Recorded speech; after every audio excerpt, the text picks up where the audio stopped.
هنعمل النوتيلا بمكونين اتنين. اول مكون معايا كريمة البندق، شايفين قطع البندق واضحة ازاي؟ كريمة البندق انا عملتها قبل كده في القناة عندي، واللي ما شافش الوصفة هسيب لكم اللينك في صندوق الوصف. معايا هنا مقدار 3 كوبايات من كريمة البندق اللي هي الكندر، وعليها 3 معالق كبار مليانين من الكاكاو الخام.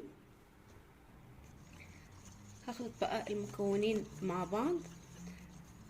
ممكن اقول لكم اضافات لو حابين تضيفوا اي حاجة تانية، ممكن نضيف شوكولاتة خام سايحة علشان كمان تعادل السكر. وانا عشان ما بحبش الحاجة مسكرة قوي، فبالنسبة لي الكريمة هتبقى مظبوطة. ولكن لو حاسين ان الكريمة بتاعتكم مش مسكرة قوي، ممكن تضيفوا معلقتين سكر بودر او السكر طبعا حسب الرغبة. شايفين بقى القوام ابتدى يتقل معايا ازاي؟ ممكن طبعا في الخلاط او في الهاند بلندر. انا خفقت المكونات في الخلاط علشان الكاكاو يدوب كويس. زي ما احنا شايفين القوام لسه سخن طبعا او دافي من الخلاط. هسيبه بقى يبرد.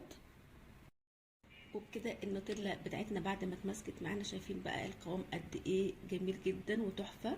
شايفين كمان دي في التلاجة، ان دخلت الفريزر هتبقى كمان متماسكة اكتر من كده.